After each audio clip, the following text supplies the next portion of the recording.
the bordbia quality mark, ensuring your food is produced to the highest standards of traceability and care for the environment.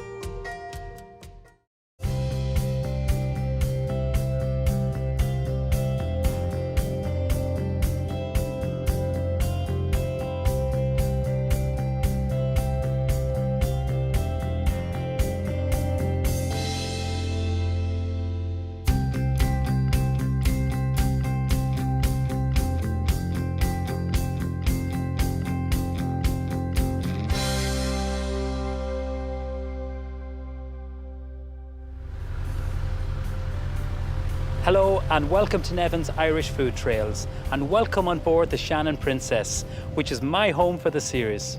The hotel barge is based in Lough Ree, and as the loch is right in the centre of Ireland, it's the perfect place from which to explore the country.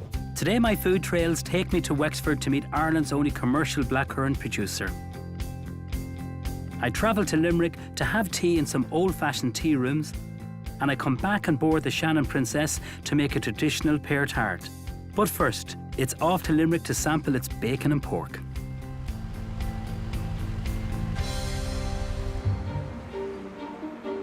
Number 1 Pery Square is a boutique hotel in the Georgian quarter of Limerick City. Tim Harris is the head chef at the hotel's Sash restaurant. It's nice for me to be cooking in a restaurant rather than in the kitchen. Absolutely, no, you're more than welcome. So Tim, what dish are you going to cook for me today? So we're going to cook a choucroute garni. It's a French Alsatian dish. We're going to start, we've pre-boiled our ham hock to leach out the salt. We've refreshed our water, so we're just going to pop that back in. So it's a lovely ham hock from a local butcher's here, Mick O'Loughlin's.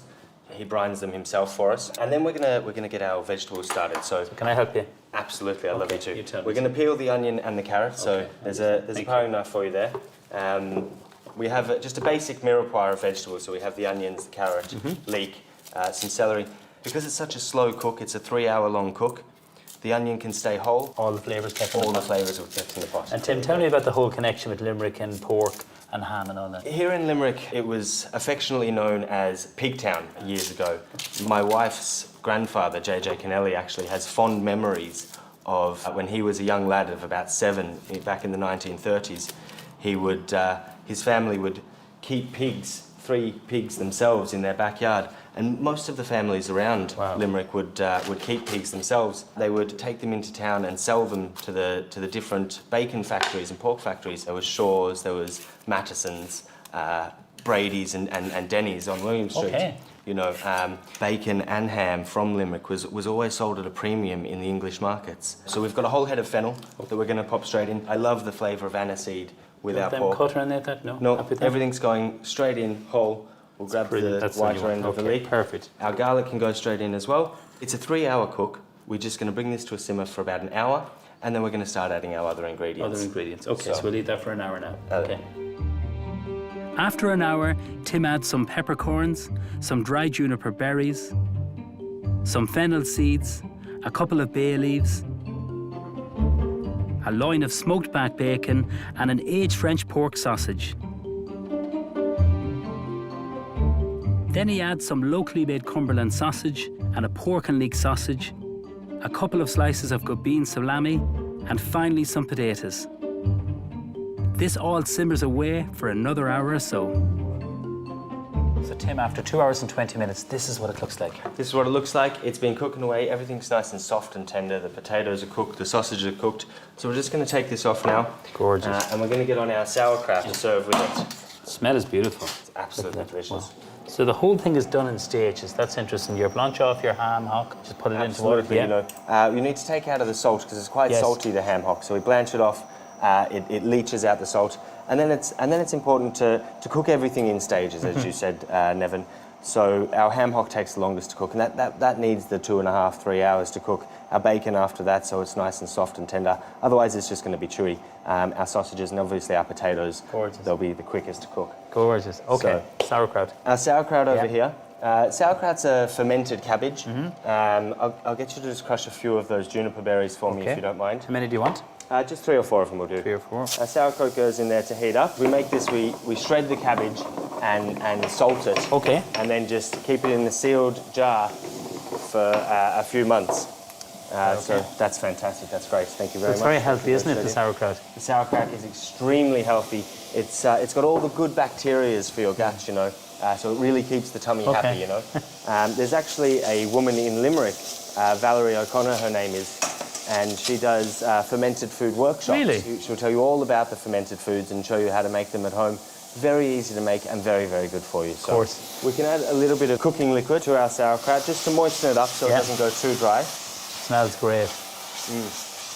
And that juniper coming through, that's what we want, you know. So that's nice and warm now. We can let that rest, and we're going to serve all of our meats on top of that. So we're just going to take out all of our lovely sausages here. It's a serious amount of food, isn't it? I tell you what, there's enough here to feed an army, I'd say. You have so many different flavours to eat in this dish. Look at that. It's just falling apart. That's the 3-hour cook, you see. Going to pop that straight there. These whole vegetables that we have in here, that we've cooked in there, they're full of flavour. They're full of all that delicious porky flavour. So there's no harm in chopping them up. You can put them through the cabbage or just serve it with the dish. It's fantastic. We're going to start serving. Okay. The sauerkraut's just going to go down there. I love your plates. These are our favourite plates. Patricia, the owner, she demands that we have these. Oh, does she? Remove the skin there. And then there's still no cutting involved in this, Neven, you know? That's how easy this dish is. So that's our lovely piece of ham there. This will keep in your fridge for 3 or 4 days, it will.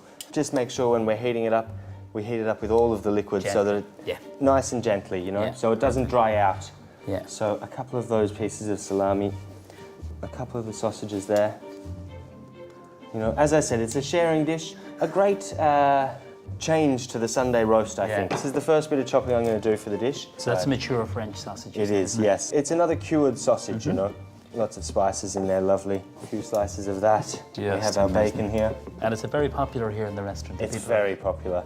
You know, in the restaurant we like to serve it with a sparkling rosé. Okay. A Riesling goes quite well with it. A nice sharp Riesling.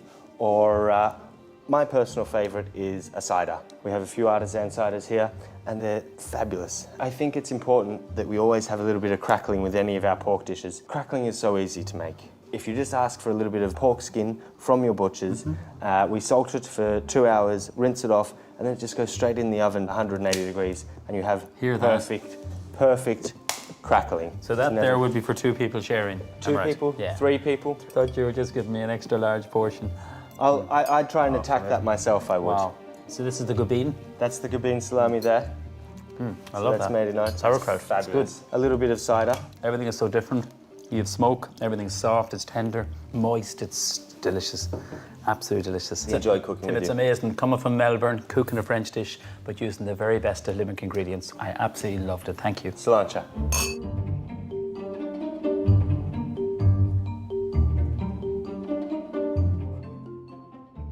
The next destination on my Irish food trails is County Wexford, where I'm going to meet Ireland's only commercial blackcurrant producer, Des Jeffares. Hard at work, so you are. Yeah, well, to take advantage of the good weather, you know. It's beautiful. What are you doing here now?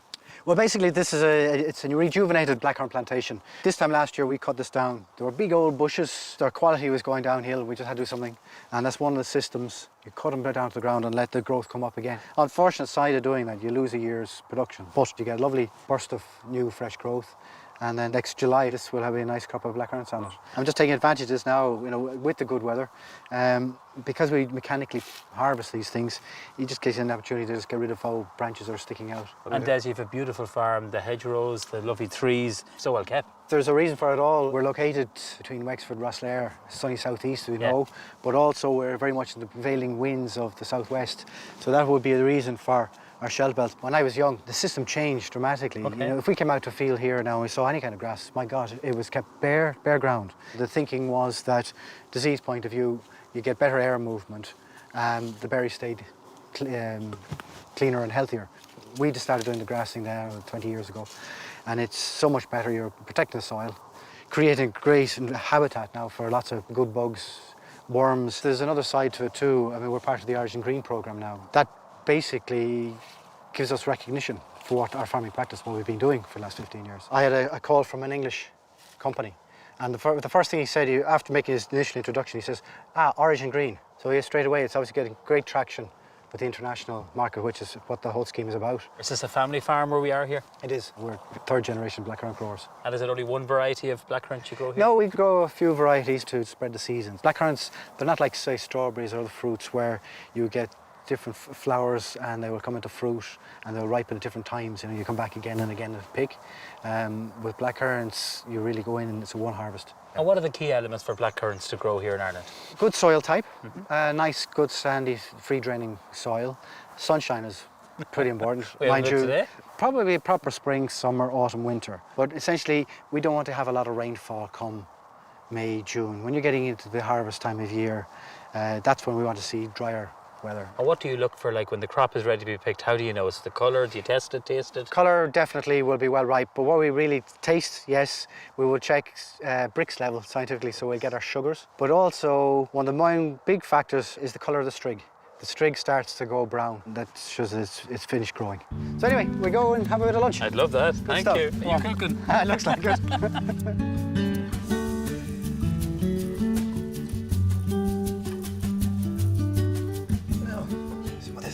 Oh, that looks delicious. What is it? It's a lovely old family recipe. We're using roasted lamb shank with the blackcurrant sauce and some nice vegetables, just giving it a bit of flavour. It's just falling off the bone. Oh, fantastic. And do I smell some red wine too? You do, little tipple. They really go hand in hand, and that's the one thing about the blackcurrants. You know, they're so versatile. They can be used, you know, as much if not more than cranberries. It's very true. You could absolutely replicate whatever you used cranberries for and replace them for blackcurrants. I chose the lamb and the blackcurrants because we were lamb producers as well for many years, and my local butcher, Richie Doyle in Wexford, we would have supplied him with our lambs. So you work on lots of recipes, don't you, on your website? We do. Anything to educate people and just give them ideas about the use of blackcurrants. There's so many more uses than jams. I mean, here's a great example. Yeah. I mean, another one, what we could have done would be to have used the fruit, put it into saucepan and put some nice juice in with it and reduce a little bit and made a smashing blackcurrant gravy, you know. I think you're a bit of a home chef, do you know that? Well, I like eating food anyway, that's for sure. Have a little juice. Oh, gorgeous. This is our blackcurrant cordial that we made. It just holds its colour all the way to the top. We used to grow blackcurrants for Ribena. That would have been our main business. And unfortunately, a couple of years ago, we lost the contract for supplying them. And it forced us to say, what can we do? We've all this fantastic fruit. We need to do something extra. And that's where we started doing this. It's beautiful. It's lovely and fresh. There's no sugar whatsoever in it. Well, it's 100% pure juice. We want to keep it as simple as we possibly could. All our cordials will be going through a lot of health food shops throughout the country. We're working with Super Value Supermarket range through their Food Academy programme. It was a great way of just getting the education into the whole idea of retail. You know, coming from the farming background, we're great to produce food and grow crops, but the actual making of something else and then the selling of it is it's a completely different ballgame. Do you sell locally to any other businesses or anything like that? Yes, we do. One of our great customers will be Wexford Preserves in Uross. They're brilliant. Super company. And their jams are excellent and they've won lots of awards too, haven't they? Absolutely, yeah. Using our blackcurrants, they got 3 gold stars from the Great Taste Awards this year. So and superb. I see on your bottle you have 2 gold stars. Yeah, we were thrilled Well with done. it. It shows how good the product is. Well, it's an amazing success story. Thank you for your time and for cooking me lunch. Great. Looking forward Thank to you. finishing it. Lovely to visit you here on your farm. Thanks a million, Des. Thank you.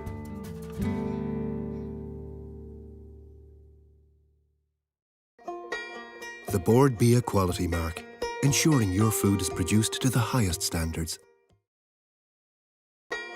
The bordbia quality mark, ensuring your food is produced to the highest standards.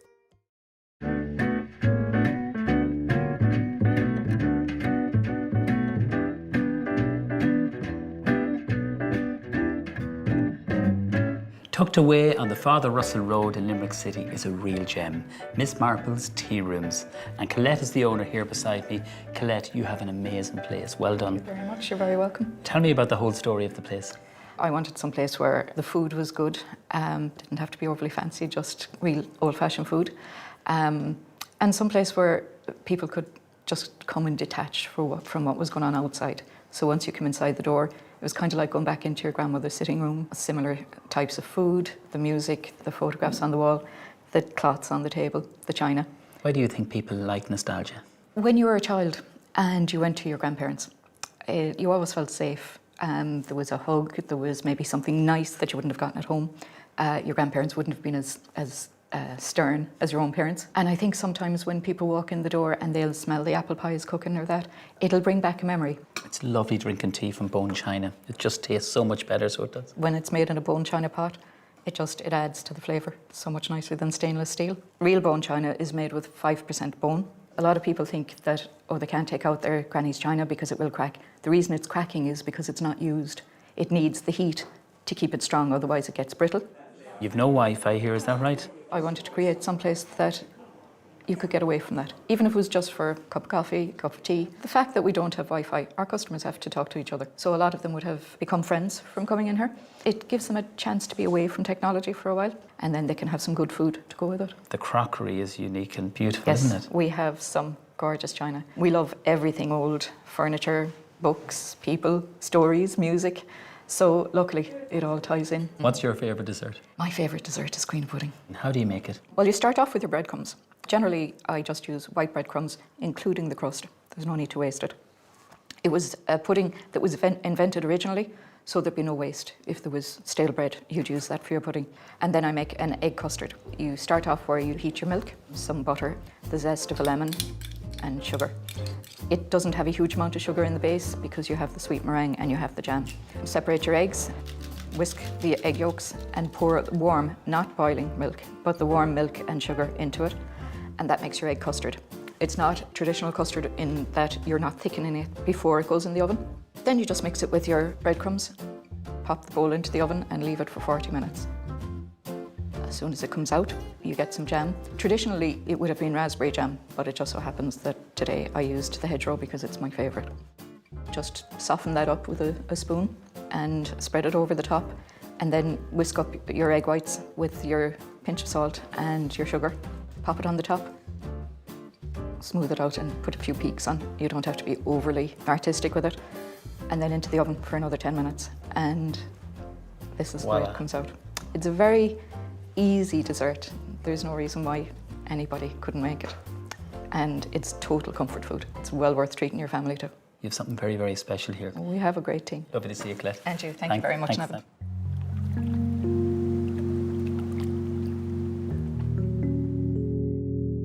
When people think of fruit tarts, they usually think of an apple tart. Well, this is something a little bit different. It's a rustic pear tart. I think pears are underused and they're a beautiful ingredient. So making the pastry, we have our flour in here. We're going to make it by hand. We're going to put in the caster sugar. We're going to mix this all together, and then we're going to rub in the butter. Have your butter at room temperature. Have it nice and soft. We want this into fine breadcrumbs. Now, if you're stuck for time, you can throw everything into the food processor. But this is a recipe from Orla Broderick, who has worked in many of my books and TV shows, and she still makes it by hand. And I'm sure a lot of you still do. I use a recipe, my Auntie Maureen's recipe, and everything goes into the food processor, which is good, still excellent recipe too. So everyone is different. You can put in the zest of some orange, you can put in some vanilla pod into this. So just look at, you're trying to get air in here. So this is just regular salted butter I'm using, because I think we have the best butter in the world. I don't think I've ever made pastry with margarine. So as if you were making a crumble. You could put some ground cinnamon, works really well into this. But we're going to put some cinnamon into the pears. Crack in your egg. If you think it's a little bit dry, what you can do is you can simply just put in a little bit of water. So we'll mix this all together and see how we get on. Just using a spoon. And what I'll do then, I'll use my hands. So you just mix it all together. Kind of knead it down like that. So it's nice and soft. And then what I usually do is just put a little bit of flour, shape it, knead it all together. It's lovely and soft. I had the water just in case I needed it, but I actually didn't need it. So what I would normally do is wrap this in cling film, always label it, and I'd happily keep that for about 2 weeks in your fridge, or you can freeze it. So we have one already made, so we're going to roll this out. Just going to use roughly about a quarter of this, so we get 2 out of this here. I'm going to use a little bit of flour, and flour in this here. I'm using a rolling pin. So you can see it's not cracking, but don't worry if it does. It'll all come together. And we're going to put them onto some parchment paper, which is the non-stick paper. So we just arrange one. So I've just cut the parchment paper into small little squares onto a baking tray. So before you roll it, take it out for about maybe 10 minutes, just to soften it, makes it easier. But don't leave it too long at room temperature. So can you see the technique? You roll it, you lift it. you roll it again. And there we go. Now, so now I'm going to prepare the pear. You simply peel it using a potato peeler. You're going the full length of the pear. Pears are beautiful. They're wonderful to poach. And if you poach pears, they're lovely poached in some apple juice, some honey, a little bit of vanilla pod and cinnamon. Fantastic, or star anise, really, really good. Cut this in half, and then we're going to remove the core. So you keep it flat side down, and then you just trim this here. So that's the little core there removed. You can use a small little knife. It is a rustic tart, so we don't have to cut them too thin. And remember, these are going to bake for about 30 minutes until they're beautiful and golden brown. So in the bowl, we have some lemon juice. So that's the juice of 1 lemon. So we'll just slice them in there. And then we need to mix this all together. So we have the pear, we have the lemon juice. A little bit of cinnamon, gives great flavour. Some brown sugar for sweetness. And then we have a little bit of flour. It's going to hold everything together. So I'm going to put some of the nuts, and the hazelnuts, what I've done is just simply toasted the hazelnuts. First of all, remove the skin. How you do that? Underneath the grill, in the oven, for about maybe 5-10 minutes in the oven. And then what you do is put them into a tea towel, you remove the skin, and then you chop them. So when you toast them like that, they're beautiful, they're crunchy, and they release that lovely natural flavour. So you mix this all together. And you can do this with apple, plums, so just a little bit more flour in there. So it's going to help thicken it, and then we're going to arrange this. So I have too many pears here. I'm just going to probably use half of this in the tarts. And you place them into the centre. And this is the fiddliest part. Just making these. Sprinkle them with some more of the nuts. Just a little bit more, so you get as much pear in there as possible. And another little bit. And then what you do with your pastry, you kind of bring it up, kind of build it like that. So it's kind of an open tart. Another wee bit more pear, and hold that all together. Now this needs to be egg washed. So I have 1 egg, a little bit of milk, and then you just brush the outside of the tart here. So the oven is preheated at 180, and these are going to take anything between 25 to 30 minutes until they're beautiful golden brown and the pears are cooked. So after 30 minutes, this is what they look like. The nuts have kind of caught, which is lovely, so they'll be nice and really toasty. I'm going to lift it out and I'm going to cut it in half and just show you the inside. Now normally you'd serve it on its own, whole, but I just want to show you this. Look at the way the pears are cooked. You can see the cinnamon, see the layers of the pear, the nuts. Absolutely beautiful. So we're going to arrange this on the plate. With this, a little bit of honey. This is optional. Ice cream or cream, or to be nice, a little bit healthy, some creme fraiche. Works really well. Now these are really simple, really good, and absolutely delicious. And I think they make a perfect Sunday lunch treat. That's my rustic pear tarts with the honey and creme fraiche.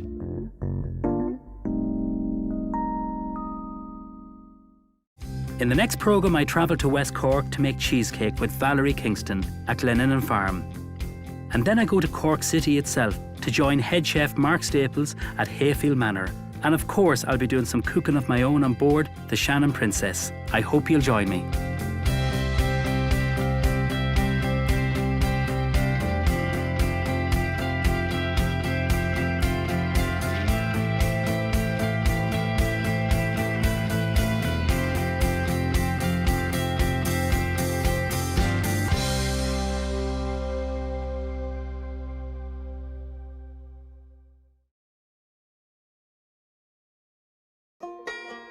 The bordbia quality mark, ensuring your food is produced to the highest standards of traceability and care for the environment.